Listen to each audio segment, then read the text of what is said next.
آل إبراهيم في العالمين إنك حميد مجيد. قال الله تبارك وتعالى في كلامه المجيد: أعوذ بالله من الشيطان الرجيم. بسم الله الرحمن الرحيم. قل أرأيتكم إن أتاكم عذاب الله أو أتتكم الساعة وغير الله تدعون إن كنتم صادقين. بل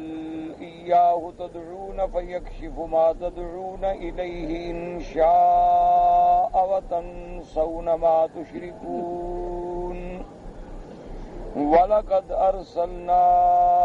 إِلَىٰ أُمَمٍ مِّن قَبْلِكَ فَأَخَذْنَاهُم بِالْبَأْسَاءِ وَالضَّرَّاءِ لَعَلَّهُمْ يَتَضَرَّعُونَ. فَلَوْلَا إِذْ جَاءَهُم بَأْسُنَا تَضَرَّعُوا وَلَٰكِن قَسَتْ قُلُوبُهُمْ زين لهم الشيطان ما كانوا يعملون. فلما نسوا ما ذكروا به فتحنا عليهم أبواب كل شيء حتى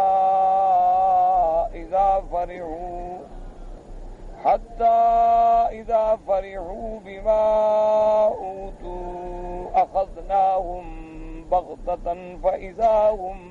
مبلسون. قضي دابر القوم الذين ظلموا والحمد لله رب العالمين.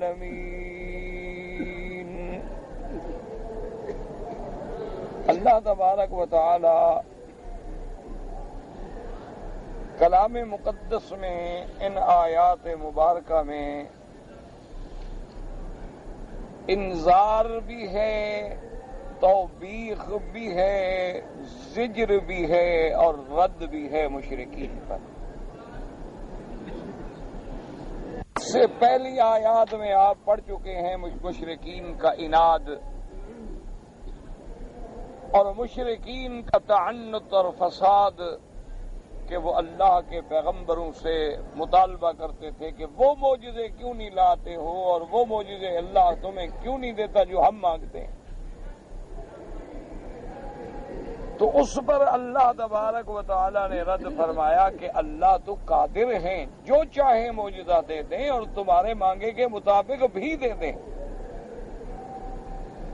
لیکن اللہ تبارک و تعالی علیم ہیں، علام الغیوب ہیں. وہ جانتے ہیں کہ یہ سوال جو ہے محض ہدایت کے لیے نہیں ہے، بلکہ یہ سوال جو ہے بربنائے عناد ہے. ایک سوال ہے آدمی ہدایت کے لیے کرتا ہے کہ چلو یہ مسئلہ ہو جائے تو میں ٹھیک ہو جاؤں گا. ایک سوال ہوتا ہے محض بربنائے فساد، کہ بس سوال کرنا ہے تاکہ فساد ہو، اور جو کہیں گے ہم نہیں مانیں گے. اللہ تبارک و تعالی جانتے ہیں، اور پھر ان کے مطابق، ان کی تمنا کے مطابق معجزات نہ دینا جو ہے اس میں اللہ کی حکمتیں ہیں، اور سب سے بڑی حکمت تمہارا بھلا ہے، کیونکہ یہ سنت اللہ ہے. اور سابقہ امم کے واقعات اس پر عادل شاہد ہیں کہ جب قوم نے مطالبہ کیا اور معجزہ ان کو دکھلا دیا گیا اور پھر ایمان نہ لے آئے تو اللہ نے ان کی پوری نسل کو ختم کر دیا. تو اللہ تو تمہیں موقع دینا چاہتے ہیں کہ تم ہدایت لے آؤ تاکہ تباہ برباد نہ ہو جاؤ. اور دوسری حکمتیں اس میں یہ ہیں کہ اگر ہر بندے کے کہنے پہ نبی اللہ سے مانگتے رہیں اور معجزے دکھاتے رہیں تو پھر تو ہر قبیلے کا کافر ایک نیا معجزہ مانگے گا. قریش الگ مطالبہ کریں گے، بنو ثقیف الگ مطالبہ کریں گے، بنی فرازہ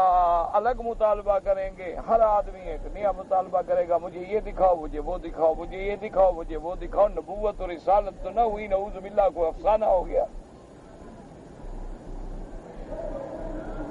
اور تیسری بات جو اس میں ہے وہ سب سے بڑی یہ ہے کہ اگر ایک معجزہ ایسا دکھا دیا جائے کہ جو مجبور کر دے لوگوں کو اسلام لانے پر، تو پھر تو وہ اکراہ ہے اور جبر ہے. اس کے بعد اللہ تبارک و تعالی نے ان کافروں کی زجر کے لیے یہ بھی ارشاد فرمایا کہ میرا مدنی صلی اللہ علیہ وسلم، میں نے اگر کسی کو ہدایت دی ہے، کسی کے مقدر میں گمراہی لکھی ہے، تو میری حکمتیں ہیں، میرا عدل ہے۔ یہ کافر تو انسان ہے، میری دربار میں تو تمام دنیا کے جانور، تمام دنیا کے چرند پرندے جو ہیں وہ بھی قیامت میں پیش ہوں گے، اور ہم ان میں بھی عدل فرمائیں۔ اور اس کے بعد پھر اللہ نے کافروں اور مشرکوں کی ایک مثال دی۔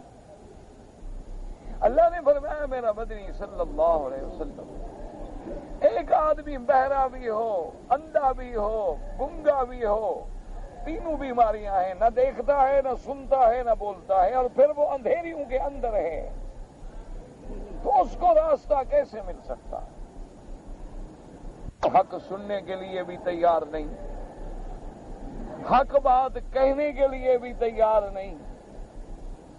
حق دیکھنے کے لیے بھی تیار نہیں ہے، یہ تو ظلمات میں۔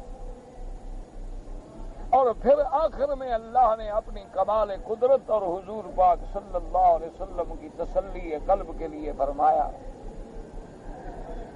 میرے مدنی صلی اللہ علیہ وسلم، آپ ایسی باتوں پر گھبرائیں نہیں، من یشاء اللہ یضللہ ومن یشاء یجعلہ علی صراط مستقیم۔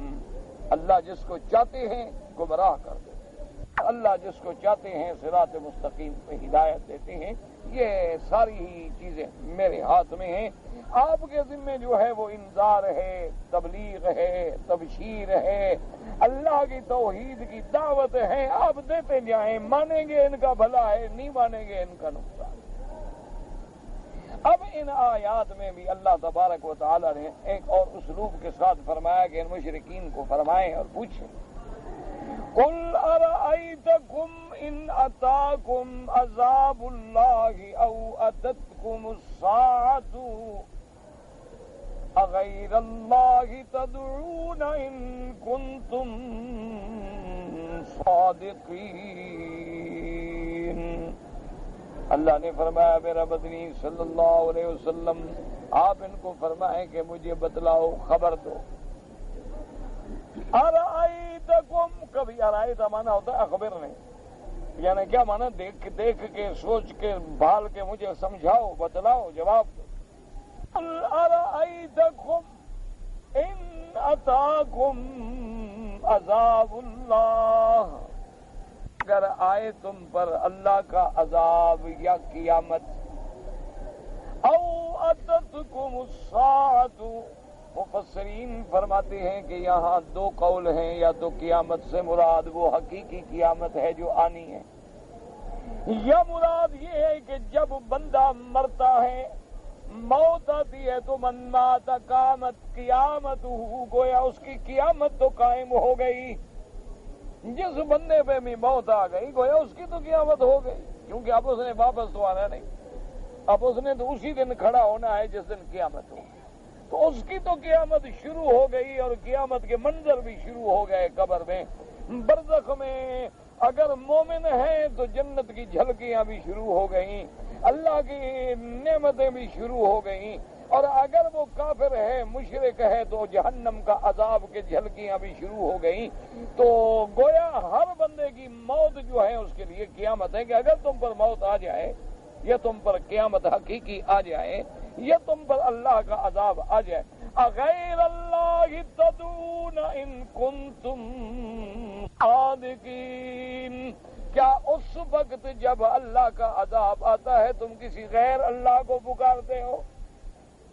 کسی غیر کو پکارتے ہو وہ عذاب ٹال دیتا ہے؟ اگر سچے ہو تو بتلاؤ کس کو پکارتے ہو اس وقت؟ اور اس کی مثال نہیں ہے، یعنی یہ کہانی نہیں، حقیقت ہے کہ سب سے بڑا کافر، سب سے بڑا متکبر، سب سے بڑا متمرد کون تھا؟ فرعون۔ یعنی آپ دیکھیں اس سے بڑا کوئی معاند اور متمرد ہوگا جس نے نعوذ باللہ ثم نعوذ باللہ صرف یہ نہیں کہ اللہ کا انکار کیا،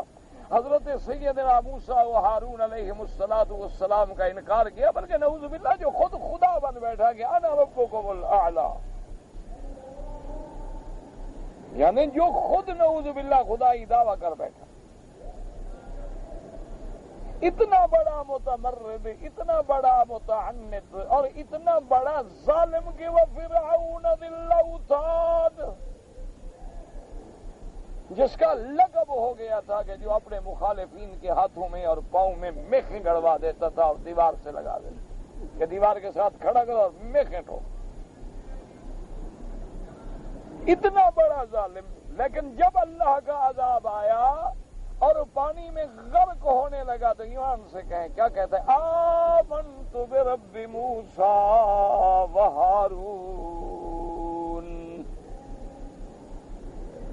اور دوسری آیت میں ہے کہ کہتا ہے مولا میں تو بالکل اب مسلمان ہوں، موسیٰ علیہ السلام کی نبوت اور رسالت کو مانتا ہوں، مہربانی کرو بچاؤ۔ اللہ نے فرمایا الآن وقد عصیت، اے ظالم اب ڈوبنے کے وقت تجھے خدا یاد آیا،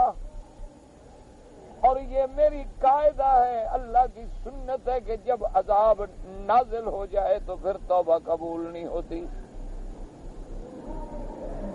اور اسی طرح جب بندے کو موت کا وقت آ جائے، سکرات لگ جائے، غرغرہ شروع ہو جائے، یعنی کوئی چیز اندر نہیں جاتی، آخری وقت ہے، سکرات لگ چکی ہے اور آخری گھڑیاں آ گئی ہیں، اس وقت بھی توبہ کرے تو قبول نہیں ہوتی۔ اور اسی طرح جب سورج مشرق کے بجائے مغرب سے نکلے گا تو پھر بھی توبہ قبول نہیں ہوگی۔ اس وقت دیکھو فرعون نے کس کو پکارا، اس وقت کہاں گیا وہ تمہارا دبدبا، وہ تمہارا تنتنا، کہاں گیا وہ تمہارے خدائی کے دعوے؟ اور اسی طرح یعنی کسی بھی قوم کو دیکھ لو، حضرت نوح علیہ السلام سے لے کر آج کے وقت تک ذرا آپ بھی آنکھیں کھول کے اپنے ماحول میں غور کریں، دیکھیں کہ جب کسی بندے پہ خدا کی پکڑ آ جاتی ہے، بیماری آ جاتی ہے، عذاب آ جاتا ہے، جب وہ ڈوبنے لگتا ہے، جب وہ مرنے لگتا ہے تو پھر کس کو پکار؟ اس وقت سب بھول جاتے ہیں، سب پیر فقیر سب چھٹی ہو جاتی ہے۔ فَإِذَا رَكِبُوا فِي الْفُلْكِ دعوا اللہ مخلصین لہ الدین۔ اللہ پاک نے قرآن میں ذکر فرمایا کہ مشرکون کی ایک جماعت کشتی میں سوار ہے اور کشتی ڈوبنے لگی، جب کشتی طغیان میں پھنس گئی، طوفان میں پھنس گئی، اللہ فرماتے اب مجھے پکار رہے ہیں اور خالص اب سارے شرک ورک بھول گئے۔ اور جب ہم نے نجات دے دی تو پھر شرک اللہ کے ساتھ شروع ہو گیا۔ اس لیے خداوند قدوس نے فرمایا کہ میرے مدنی صلی اللہ علیہ وسلم سرکار دو جہاں میرے محبوب آپ ان کو بتلائیں اور ان کو چیلنج کریں کہ آج تم غیر اللہ کو پکارتے ہو، آج تم لات عزا اور منات کے سہارے لیتے ہو، آج تم چاند اور سورج کو متصرف مانتے ہو، لیکن یہ تو بتلاؤ کہ تم پر اگر میرا عذاب آ جائے یا قیامت آ جائے یا موت آ جائے اس وقت کس کو پکار؟ اغیر اللہ تدعون ان کنتم صادقین۔ اور پھر اللہ نے خود رد فرمایا بل ایاہ تدعون فیکشف ما تدعون الیہ ان شاء تنسون ما تشرکون۔ اللہ نے فرمایا بلکہ اس گھڑی میں، اس مشکل میں تم صرف اللہ کو پکارتے ہو، اور اللہ جس کو چاہیں اس کی بھی فریاد سن کے اس کے دکھ کو ٹال دیتے ہیں۔ وَتَنْسَوْنَ مَا تُشْرِكُونَ، اور تم بھول جاتے ہو وہ جو تو اللہ کے شریک بنا رکھے تھے، اور جو اللہ کے سوا تم نے حاجت روا، مشکل کشا اور تم نے نفع نقصان کے ٹھیکیدار جو بنائے تھے وہ سب بھول جاتے ہیں، پھر صرف مجھے پکارتے ہو اور اب تم انکار کرتے ہو۔ وَلَقَدْ أَرْسَلْنَا إِلَىٰ أُمَمٍ مِّن قَبْلِكَ فَأَخَذْنَاهُمْ بِالْبَأْسَاءِ وَالضَّرَّاءِ لَعَلَّهُمْ يتضرعون۔ اور اللہ نے فرمایا میرا مدنی صلی اللہ علیہ وسلم تحقیق ہم نے ان سے پہلے جو امتیں گزری ہیں ان پر بھی آزمائشیں ڈالی فَأَخَذْنَاهُمْ بِالْبَأْسَاءِ وَالضَّرَّاءِ، پھر ہم نے ان کو کبھی نرمی سے، کبھی سختی سے، کبھی عذاب میں ڈالا لَعَلَّهُمْ يَتَضَرَّعُونَ، تاکہ وہ اللہ تبارک و تعالیٰ کے آگے عاجزی کریں، اللہ تبارک و تعالیٰ کے آگے آ کے مانگیں۔ اور جہاں دو لفظ ہیں بأساء وَالضَّرَّاء، بأساء کا معنی کیا ہے کہ ہم نے کبھی ان پہ فقر مسلط کر دیا، کبھی ہم نے تنگی مسلط کر دی، اور ذرہ کا معنی بیماریاں مسلط کر دی، آلات مسلط کر دیے، تاکہ بھئی یہ تنگی کو دیکھ کر، اس مشقت کو دیکھ کر، اس قحط کو دیکھ کر، بیماریوں کو دیکھ کر شاید یہ گڑ گڑائیں اور اللہ کے دروازے پہ آ جائیں۔ اہل اللہ نے، علماء نے، اللہ والوں نے لکھا ہے کہ دراصل جو بندے پہ مصیبت آتی ہے نا، وہ بھی ایک اللہ کی رحمت ہوتی ہے، اللہ کی طرف سے انذار ہوتا ہے، تنبیہ ہوتی ہے، اللہ کی طرف سے اس کو کوڑے مار مار کے خدا جگاتا ہے کہ جاگو جاگو، پھر خدا کے دروازے پہ لوٹ جاؤ۔ اس لیے علماء نے لکھا کہ جو بھی تکلیف ہے وہ بھی ایک رحمت، لیکن رحمت کس کے لیے ہے کہ جو اس تکلیف کو سمجھ کے پھر خدا کے دروازے پہ لوٹ جائے، اس مصیبت میں آنے کے بعد پھر اپنے مالک حقیقی کو یاد کرے، استغفار کرے، توبہ کرے، معافی مانگے، گڑ گڑائے، بس خدا کے دروازے پہ گر جائے، پھر تو رحمت۔ اور لیکن جو بندے اس حال میں بھی، جیسے اللہ نے نقشہ کھینچا ہے کہ میرا مدنی پہلی امتوں پہ بھی ہم نے ایسے عذاب بھیجے کہ کبھی فقر دے دیا، کبھی فاقہ دے دیا، کبھی بیماری دے دی، اور ہم تو یہ چاہتے تھے کہ لعلہم یتضرعون، تاکہ وہ اللہ کے آگے عاجزی کریں، اللہ کے آگے گڑ گڑائیں، اللہ کے آگے مانگیں، معافی مانگیں، لیکن فرماتے ہیں فلولا اذ جاءہم باسنا تضرعوا لیکن قست قلوبہم وَزَيَّنَ لَهُمُ الشَّيْطَانُ مَا كَانُوا يَعْمَلُونَ۔ اللہ نے فرمایا جب آئی ان پہ سختی، جب آیا ان پہ فقر و فاقہ، تو کیوں نہ انہوں نے اللہ کے آگے عاجزی کی؟ اگر کرتے تو مالک معافی دے دیتے۔ وَلَٰكِن قَسَتْ قُلُوبُهُمْ، لیکن ان کے دل جو تھے وہ زنگالود ہو چکے تھے، وہ سیاہ ہو چکے تھے، وہ سخت ہو چکے تھے، اور اصل وجہ یہ ہے وَزَيَّنَ لَهُمُ الشَّيْطَانُ مَا كَانُوا يَعْمَلُونَ، اور شیطان نے ان کے اعمال ان کے ہاں مزین کر دیے کہ جو تم کر رہے ہو بھی اسی میں لذت ہے، بس یہی ہے۔ اللہ فرماتے ہیں کہ پھر ہم نے ان کی ایک اور آزمائش کی، فَلَمَّا نَسُوا مَا ذُكِّرُوا بِهِ فَتَحْنَا عَلَيْهِمْ أَبْوَابَ كُلِّ شَيْءٍ حَتَّى إِذَا فَرِحُوا بِمَا أُوتُوا أَخَذْنَاهُمْ بَغْتَةً فَإِذَا هُمْ مُبْلِسُونَ۔ اللہ فرماتے ہیں کہ جب وہ بھول گئے، ہماری تذکیر کو بھی بھول گئے، انذار کو بھی بھول گئے، ہماری عذاب اور سختی کو بھی بھول گئے، پھر بھی ہمیں یاد نہیں کیا، تو اب ہم نے ان پر فتحنا علیہم ابواب کل شیء، ہم نے ہر خیر کے دروازے کھول دیے،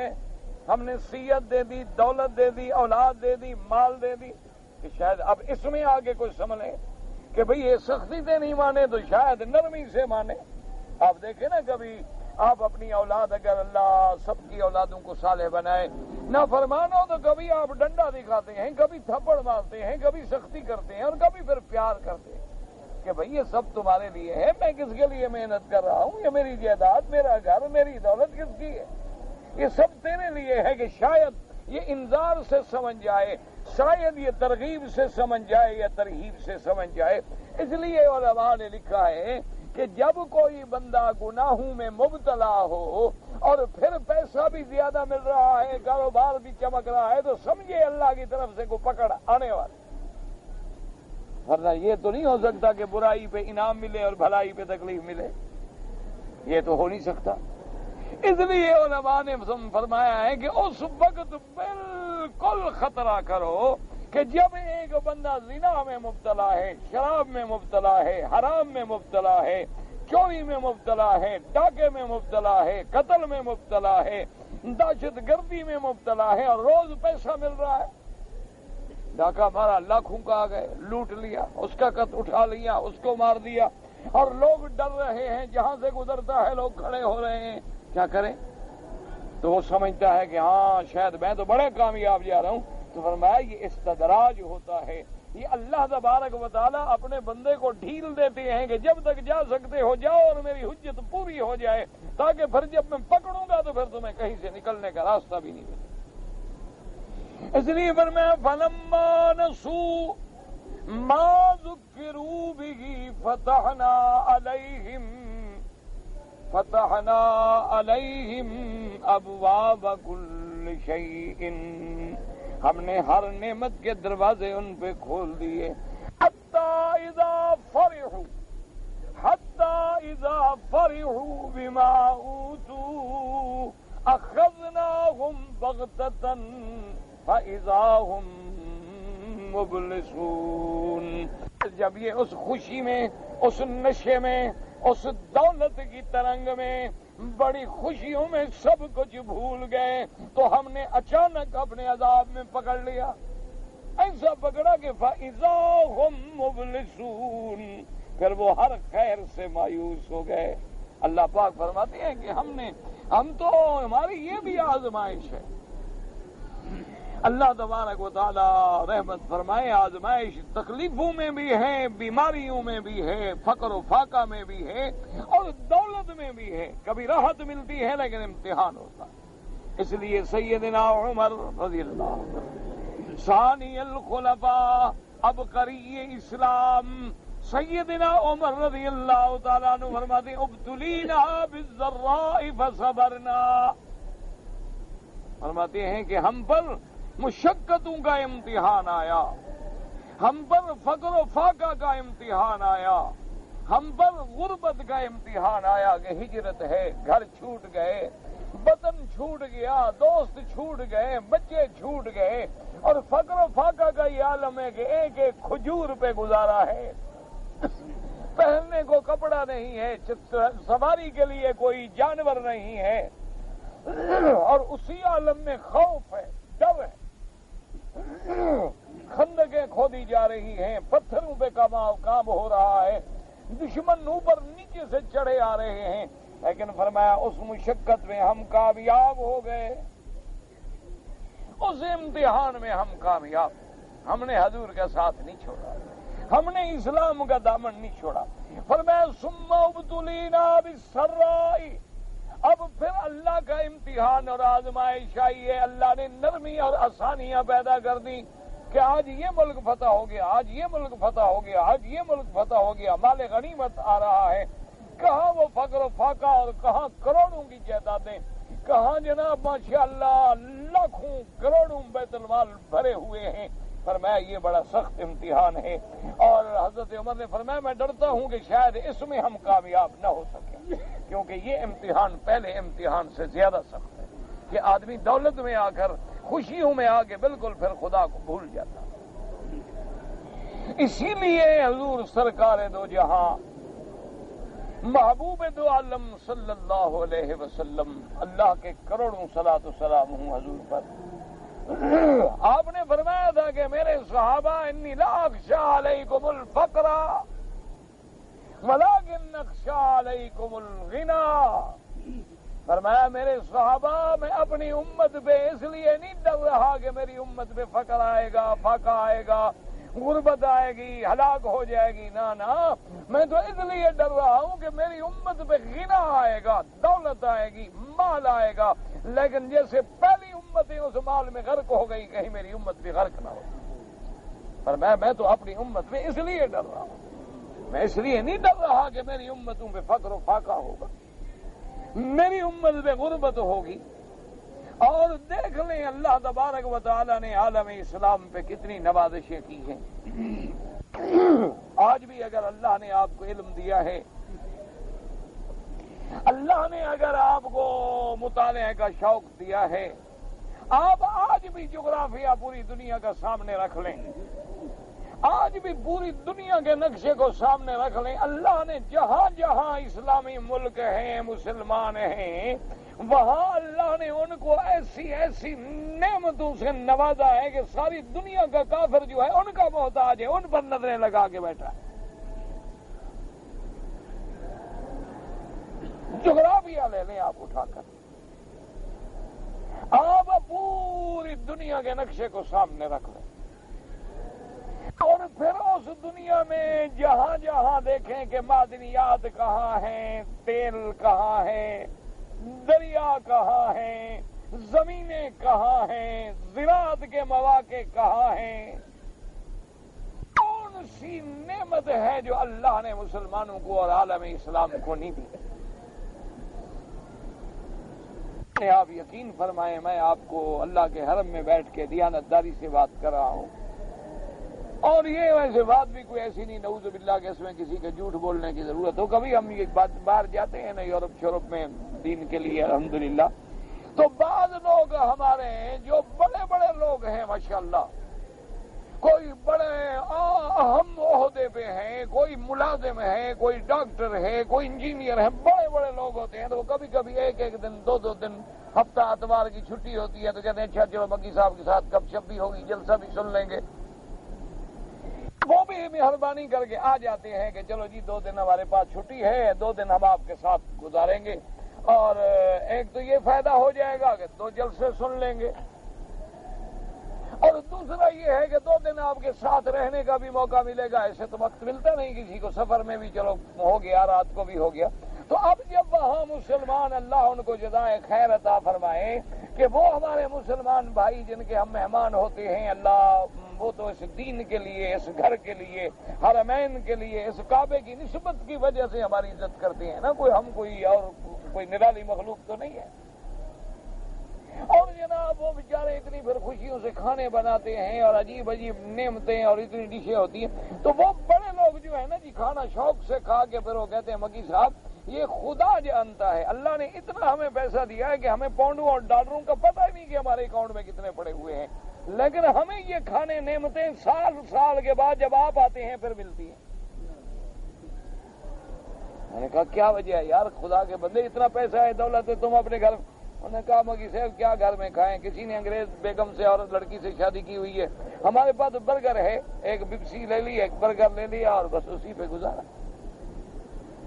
انہوں نے کہا ہمیں یہ نعمتیں کہاں ملتی ہیں، ہمارے ہاں تو گھروں میں ماحول ایسا بن گیا ہے کہ بیوی اٹھ کے صبح اپنے کام پہ چلی گئی جی، فریج میں ہر چیز پڑی ہے، ہم چیز اٹھا رہے ہیں، ڈبل روٹی اٹھا رہے ہیں، خود گرم کر رہے ہیں، خود سینڈوچ بنا رہے ہیں،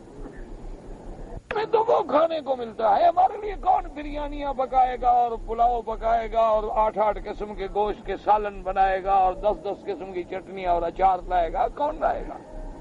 انہوں نے کہا دیکھیں اللہ نے آپ لوگوں کو دین کے صدقے میں جو دیا ہے نا، ہم کروڑوں کما کے بھی محروم ہیں۔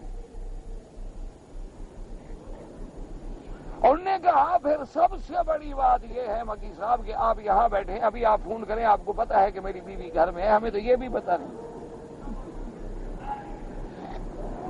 ہمیں تو یہ بھی پتا نہیں۔ کہا ہمیں تو اس لیے موبائل پہ ہم رکھتے ہیں، بات کرتے ہیں، پوچھنا پڑتا ہے کہ اس وقت تم کہاں ہو، تو وہ بھی بڑے آرام سے کہہ دیتی ہے کہ شاپنگ کر رہی ہوں، میں فرینڈ کے ساتھ ہوں۔ انہوں نے کہا اس زندگی کا آپ خود موازنہ کریں کہ دین میں اللہ نے کتنی نعمتیں رکھی ہیں، اسلام میں اللہ نے کتنی نعمتیں رکھی ہیں، قرآن میں اللہ نے کتنی نعمتیں رکھی ہیں، اتباع سنت میں اللہ نے کتنی نعمتیں رکھی ہیں کہ آپ لوگوں کو ہر نعمت، اور جہاں آپ جائیں گے اللہ کی مہربانی سے، یعنی گویا وہاں کھانا پیچھے ہے اور آپ لوگ آگے، آپ کہتے ہیں جی ہم نہیں کھاتے، اور ہم تو ترستے ہیں، ہم کہتے ہیں چلو یار سال کے بعد تو چٹخارا ہمیں مل جائے گا۔ تو وجہ اسی طرح دیکھیے، یہ تو انفرادی بات ہے، اجتماعی طور پہ دیکھیں، اچھا کوئی ملک ہوں گے جس میں دریا نہیں ہے، کوئی ملک ہوتا ہے دریا ہے لیکن اتنی زمین نہیں ہے کہ کاشت کی جائے، کوئی ملک ہوتا ہے دونوں چیزیں ہیں، موسم ساتھ نہیں دیتا، کوئی ملک ہے وہاں جو معدنیات ہیں، پتھر ہیں، اللہ نے بڑی بڑی قیمتی چیزیں پیدا کی ہیں، ان کے ملک میں نہیں ہوتی۔ اللہ نے یہ سارے سلسلے جو ہیں مسلمانوں کو دیے ہیں، اور اگر کافروں کو کچھ ملا ہے تو وہ بھی ہماری نافرمانی کی وجہ سے ملا ہے کہ ہم نے خدا چھوڑا، ہم نے اللہ کا دین چھوڑا، ہم نے اسلام چھوڑا، اللہ کا قہر آیا، ہم کافروں کے زیر عذاب آ گئے۔ اس کی مثال علماء نے دی ہے، ایک اللہ والے نے بڑی اچھی مثال دی ہے سمجھانے کے لیے۔ انہوں نے کہا کہ ایک آدمی کا بیٹا ہے، وہ باہر گیا پڑھنے کے لیے، واپس آ رہا ہے تو گھر سارے میں خوشیاں دوڑ رہی کہ آج اتنی مدت کے بعد ہمارا بیٹا آ رہا ہے، اور ماں بھاگ رہی ہے، بہنیں بھاگ رہی ہیں، باپ بھاگ رہا ہے، کمرہ ٹھیک کرو، گھر ٹھیک کرو، کپڑے ٹھیک کرو، کھانے پکاؤ، یہ بناؤ وہ بناؤ، سارے کھانے میزیں بھری ہوئی ہیں۔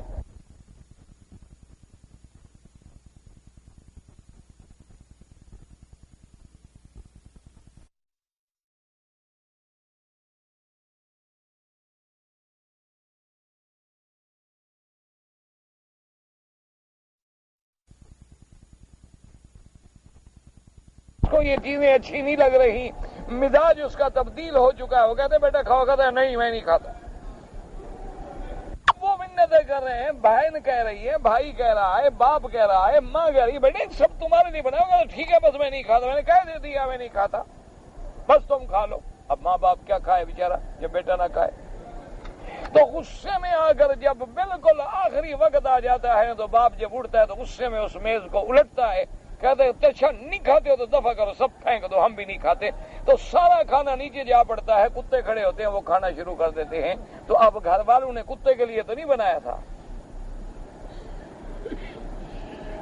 لیکن اب کھایا سارا کتے نے ہے۔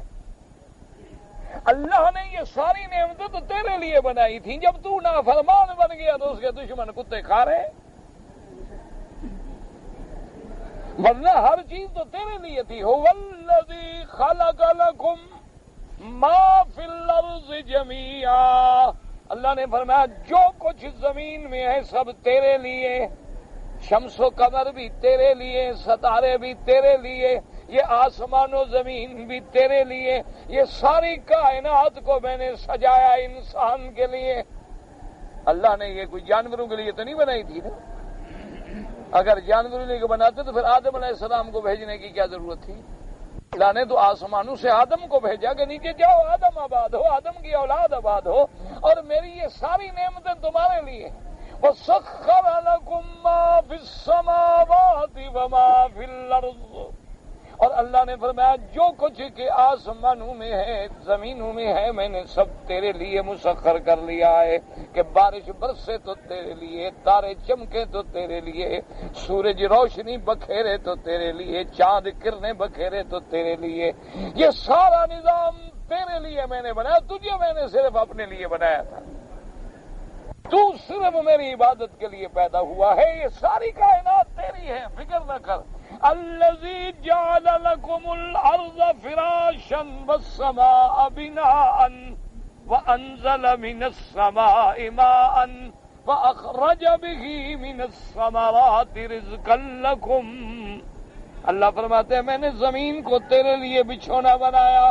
آسمان کو تیرے لیے چھت بنایا، پھر پانی اتارا زمین سے، کھیتیاں نکالی تیرے رزق کے لیے، تیرے نفع کے لیے،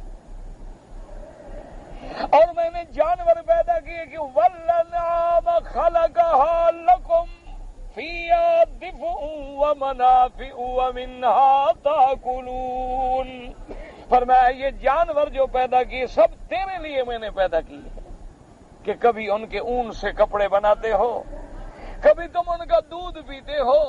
کبھی تم ان کا گوشت کھاتے ہو، سب تیرے لیے میں نے، اور تجھے وما خلقت الجن والانس الا لیعبدون، اور تجھے میں نے بنایا صرف اس لیے کہ اپنے معبود برحق کی عبادت کرے، اطاعت کرے، لیکن میری ہر چیز تیری اطاعت میں ہے اور تو میری نافرمانیوں میں ہے، ہر چیز میری تیری ڈیوٹی کر رہی ہے۔ کبھی زمین نے کہا ہے مجھ پہ مت بیٹھو، آسمان نے کہا ہے کہ جی آج تو میری چھت سے نکل جاؤ، نکل جاؤ، تو کہاں جاؤ گے؟ کبھی کسی جانور کو اگر دودھ نہ دے تو اللہ کہتے رسی مارو باندھو لو دودھ.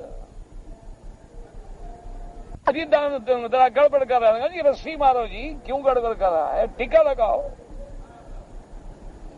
اچھا جی جانور بوڑھا ہو گیا ہے ذبح کر دو. اور جی چمڑا ہے جوتے بنا لو. ہر چیز اللہ فرماتا ہے میری ساری کائنات کا ذرہ ذرہ تیرے لیے. ہر چیز میں نے تیرے لیے مسخر کر دی ہے.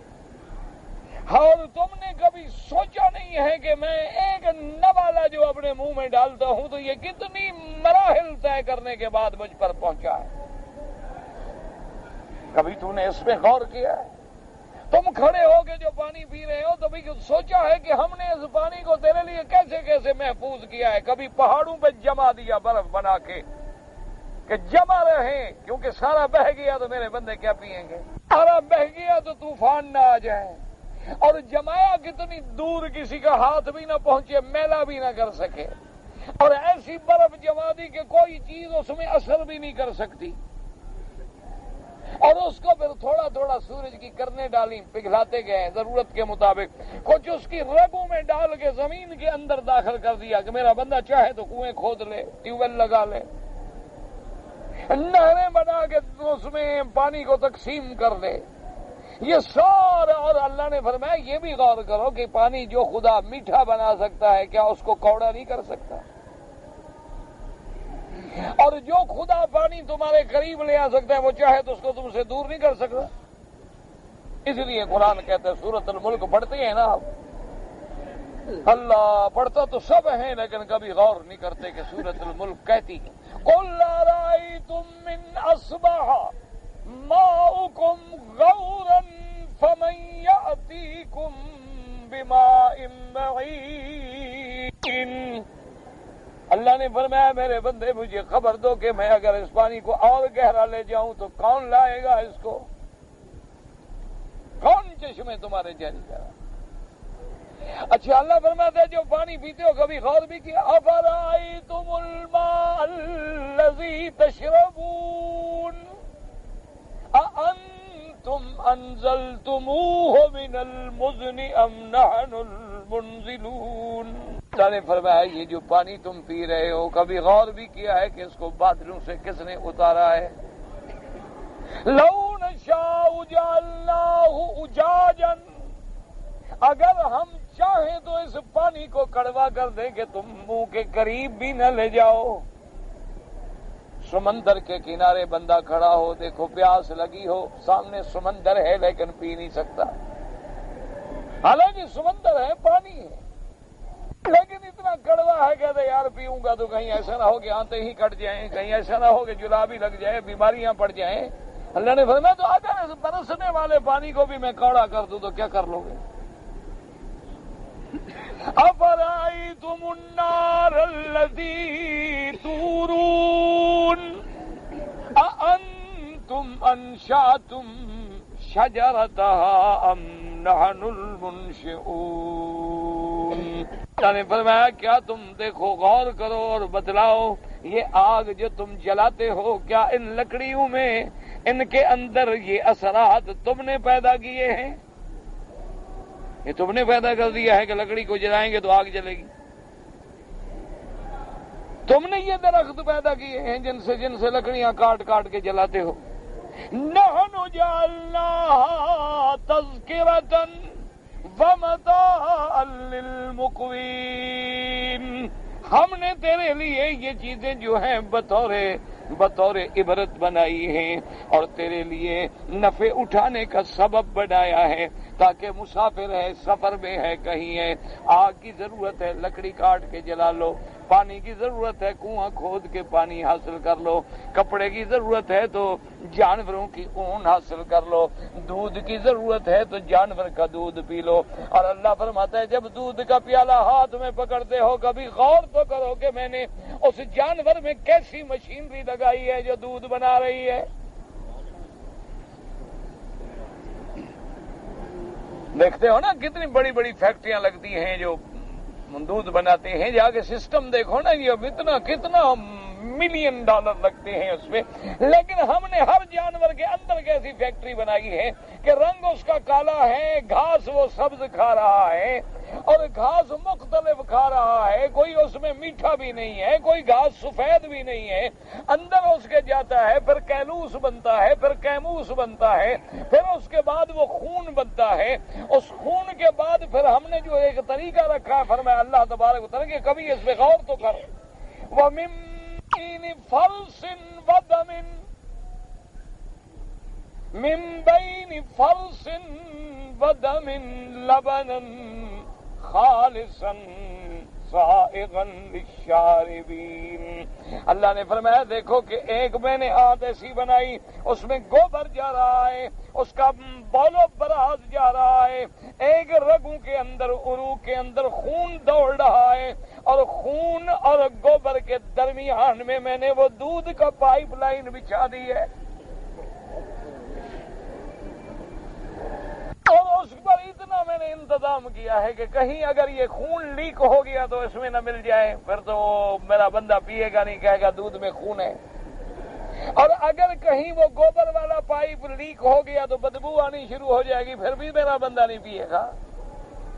کہتے اللہ نے فرمایا نظام دیکھو کہ من بین فرس، ادھر گوبر ہے، بدم، ادھر خون ہے، درمیان میں لبنن خالصا سائغا للشاربین۔ اللہ فرماتا ہے دیکھو کبھی تم پھل من ثمرات النخیل، کھجوروں کے درختوں پہ غور کرو، انگوروں کے گچھوں پہ غور کرو، انار کے دانوں پہ غور کرو، مکئی کے سٹوں پہ غور کرو، گندم کے دانوں کی ترتیب پہ غور کرو، اس کے لہلانے پہ غور کرو، کبھی پھر بھی میں تمہیں یاد نہیں آیا؟ کبھی تم یا علی مشکل کشا پکارتے ہو، کبھی یا حسین، کبھی یا عبد القادر جیلانی شیخ للہ، کبھی یا معین الدین اجمیری، غیروں کے دروازوں پہ جھکتے ہو، یہ سب خدا کو بھول گئے ہو کہ ان کو پیدا کرنے والا بھی تو میں ہوں، ان کو روزی دینے والا بھی تو میں ہوں، ان کو ان مقامات عالیہ پہ پہنچانے والا بھی میں ہوں، ان پر میں نے کتنی اپنی بڑی نعمتیں کی ہیں، یہ ساری تو میری نعمتیں ہیں، اور پھر تم مجھے بھول کے پھر غیروں کو پکارتے ہو۔ اس لیے اللہ نے فرمایا کہ غور کرو، سمجھو، دیکھو کہ یہ نہ سمجھنا کہ دولت آ گئی، یہ نہ سمجھنا کہ پیسہ آ گیا، یہ بھی میری ایک عذاب کی ڈھیل ہے، میں ڈھیل دیتا ہوں بندے کو کہ چلو دیکھے کتنا دوڑتا ہے، اور جب وہ بندہ اس دولت کی خوشیوں میں آ کے مجھے بھول جاتا ہے، جب وہ میرے انذار و تنذیر کو بھول جاتا ہے، میں سب نے، اور پھر کرتے ہم کیا، اخذناہم بغتتاً، ہم جب پکڑتے ہیں تو پھر اچانک پکڑ لیتے ہیں، پھر پاؤں رکھنے کی جگہ بھی نہیں ملتی، پھر پاؤں ٹکانے کا سہارا بھی نہیں ملتا، پھر تیرے اپنے اعضاء بھی تیرے دشمن ہو جاتے ہیں۔ اللہ فرماتی ہیں پھر میں اچانک ایسے پکڑتا ہوں، فَإِذَا هُمْ مبلسون، ابلیس ابلس، مانا کیا ہے، آئسون، ہر خیر سے منقطع، اب کہتا ہے جی اب تو کوئی راستہ نہیں ہے، اب تو یار کہیں سے خیر کی کوئی بات بھی نہیں سنائی دے۔ فَقُطِعَ دَابِرُ الْقَوْمِ الَّذِينَ ظَلَمُوا، اللہ فرماتے ہیں پھر ان شرک کرنے والے، ظلم کرنے والوں کی نسل کاٹ دیتے ہیں ہم، ختم۔ کہ آج قوم عاد کا نام لیتے ہو لیکن کہاں ہے قوم عاد؟ آج قوم سمود کا نام تو لیتے ہو، قرآن میں تم نے پڑھ لیا ہے کہ ایک قوم گزری ہے سمود، لیکن کدھر ہے؟ آج تم قوم لوط کا نام تو لیتے ہو، ان کی بستیوں کا نام بھی لیتے ہو، لیکن میں نے وہاں جب عذاب کیا تو اس دریا کو بھی بحر میت بنا دیا ہے کہ آج بھی وہ دریا ہے، پانی ہے، لیکن اس میں کوئی جاندار مچھلی زندہ نہیں رہ سکتی، میرے عذاب کا اب بھی اثر کھڑا ہے۔ اس لیے فرمایا فَقُطِعَ دَابِرُ الْقَوْمِ الَّذِينَ ظَلَمُوا، بس جس قوم نے ظلم کیا پھر ہم نے ان کی نسل کاٹ دی، ہم نے ان کی جڑیں کاٹ دی کہ پھر ان کا ذکر تک ختم ہو گیا۔ وَالْحَمْدُ لِلَّهِ رَبِّ الْعَالَمِينَ، اللہ کا حمد کس بات پر کہ اللہ نے ظلم کی جڑ کاٹے، ظالم کو سزا ملے، یہ بھی تو شکر ہے نا مالک کا کہ ظالم ہے، اس کو ظلم میں مزہ آتا ہے، اور جب اللہ اس کو پکڑ لے تو کسی ظالم کی تباہی جو ہے یہ بھی تو اس کا رحمت ہے کہ ظالم ختم ہوگا تو ظلم مٹے گا، ظلم مٹے گا تو غریب کو امن ملے گا۔ اس لیے آخر میں اللہ نے کہا شکر والحمد للہ رب العالمین۔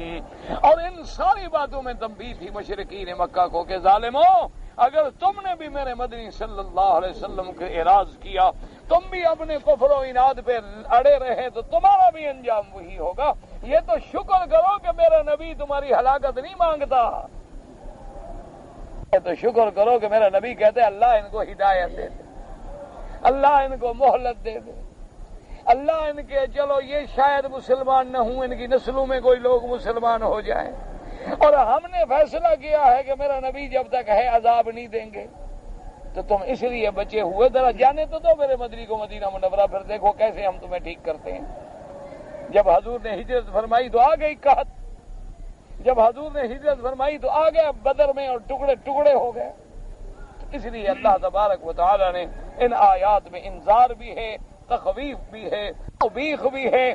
زجر بھی ہے، اور ایک جانب سے حضور پاک صلی اللہ علیہ وسلم کے دل کے لیے تسلی بھی ہے۔ دعا کرو اللہ عالم اسلام سے اپنے عذاب اٹھا لے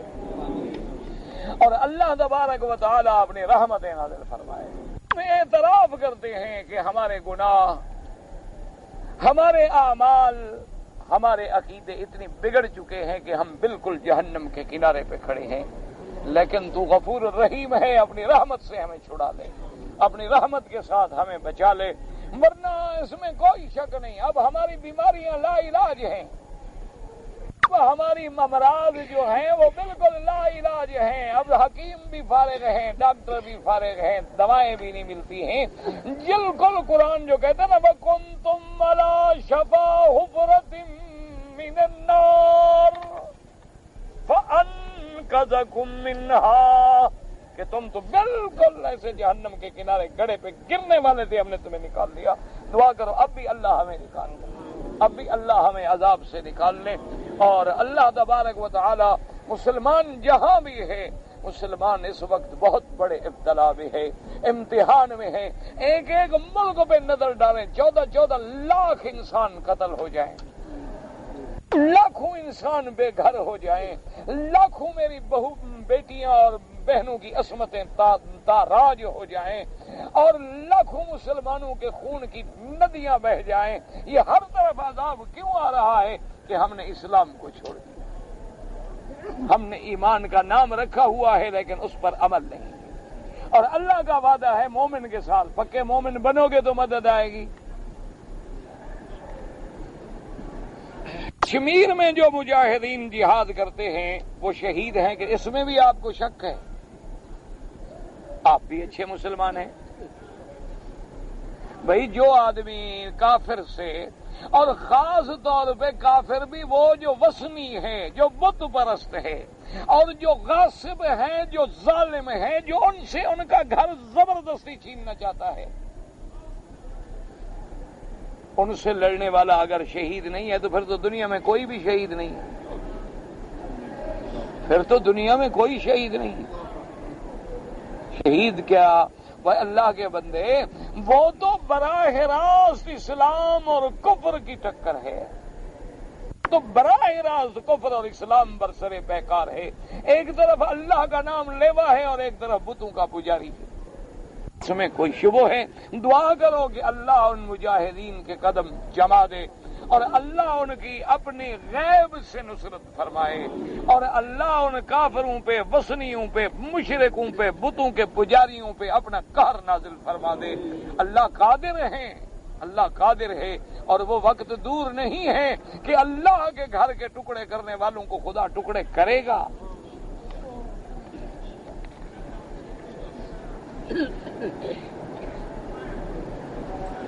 اگر حرم شریف دیکھے ٹی وی میں کوئی حرج نہیں، دیکھتا رہے۔ ہم جب وضو کرتے ہیں تو پیشاب کا قطرہ گرتا ہے، تو باری اس کے لیے جو مسئلہ ہے وہ یہ ہے کہ آپ ہر ممکن کوشش کریں ڈیلے وغیرہ سے. یہاں تو چلو شہر ہے، ڈیلا نہیں ہوتا تو ٹیشو پیپر، کاغذ ہے، رومال ہے، اس سے آپ اپنے اس قطرات کو خشک کرنے کی پوری کوشش کریں. اور اگر کوئی ایسی بیماری ہے کہ قطرہ گرنا بالکل بند ہوتا ہی نہیں ہے تو پھر تم معذور ہو، مجبور ہو. جب نماز کا وقت آئے تو نیا وضو کر کے نماز پڑھتے رہو، پھر اللہ معاف کریں گے. نیچے کپڑا رکھو تاکہ اللہ کا گھر جو ہے پلید نہ ہو، کیونکہ ایک آدمی مجبور ہے، اگر قطرے نہیں روک سکتے تو کیا کریں.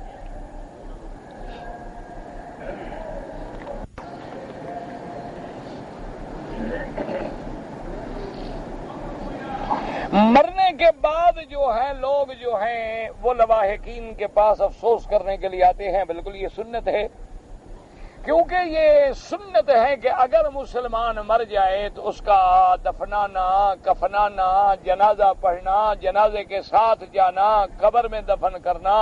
پھر اس کے لیے قبر پہ دعا کرنا کہ اللہ اس کو ثابت رکھے سوال و جواب میں، اور پھر جو ان کے ورثاء ہیں ان کے گھر میں جا کے تعزیت کرنا کہ عظم اللہ اجرکم، اللہ تمہیں زیادہ ثواب دے، تمہیں صبر جمیل عطا فرمائے. اور جو قریبی ان کے ہمسائے ہوں 3 دن تک ان کے گھر میں کھانا پکا کے بھی بھیجیں تاکہ وہ بیچارے اپنے غم میں ہیں، پریشانیوں میں ہیں. تو جتنا ان کا بوجھ ہم ہلکا کر سکتے ہیں ہم ان کی مدد کریں. باقی ہاتھ اٹھا کے دعا کرنے کا کوئی مسئلہ نہیں. کسی نے اٹھا لیا، کسی نے نہ اٹھایا، کوئی بات نہیں، دعا تو کرنی ہے.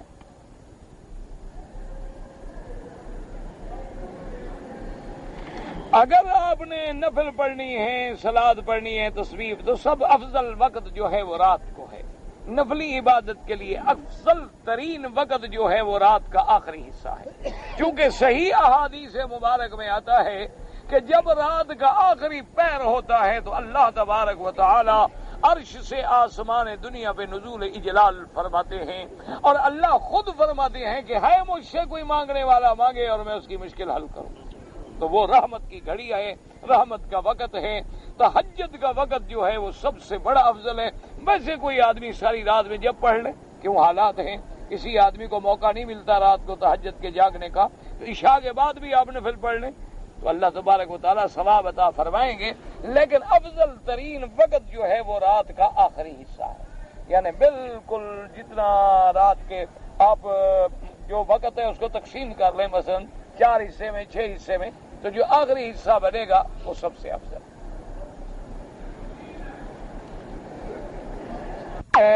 کبھی آپ کو یہ پوچھنا ہوتا ہے کہ وہابی کون ہیں، کبھی ہوتا ہے دیوبندی کون ہے. یہ کبھی نہیں پوچھا آپ نے کہ مسلمان کون ہیں. بابا دیوبند ایک جگہ کا نام ہے، جو وہاں پڑے ہیں وہ دیوبندی ہے. بریلی ایک جگہ کا نام ہے، جو لوگ وہاں پڑے ہیں وہ اپنے آپ کو بریلوی لکھتے ہیں. یہ جگہ ہے، کوئی ملتان میں پڑا ہے تو ملتانی لکھتا ہے، کوئی لاہور میں ہے تو لاہوری لکھتا ہے. یہ کوئی بات تو نہیں، تو کوئی مسئلہ نہیں. کوئی مسئلہ ہے قرآن حدیث کا جو تمہیں سمجھ نہیں آ رہا.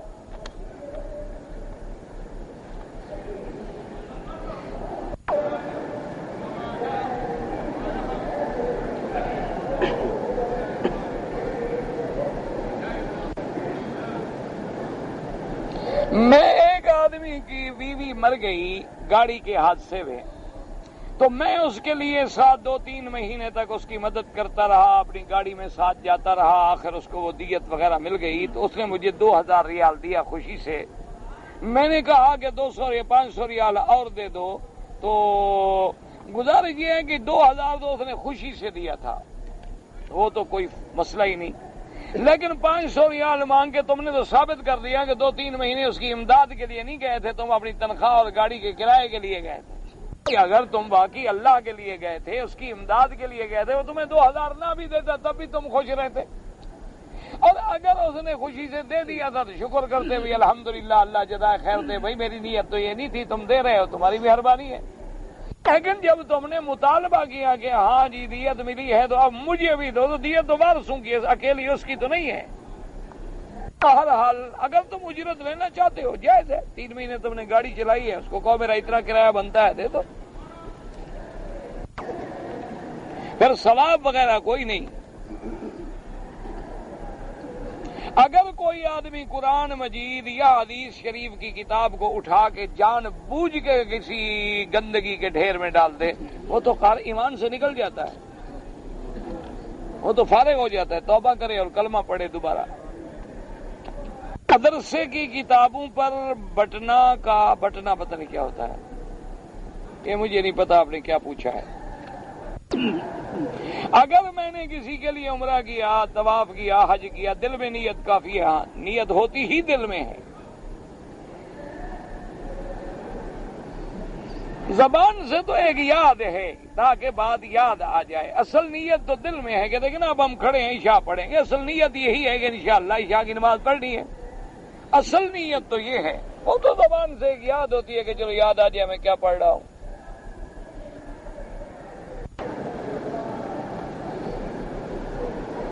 نماز جنازہ کی پہلی تکبیر کے بعد امام شافعی رحمت اللہ علیہ کے نزدیک تو فاتحہ ہے، پھر درود ہے، پھر دعا ہے، اور امام ابو حنیفہ رحمت اللہ علیہ کے نزدیک اللہ اکبر کے بعد ثنا ہے، پھر درود ہے، پھر دعا ہے، یہ ترتیب ہے۔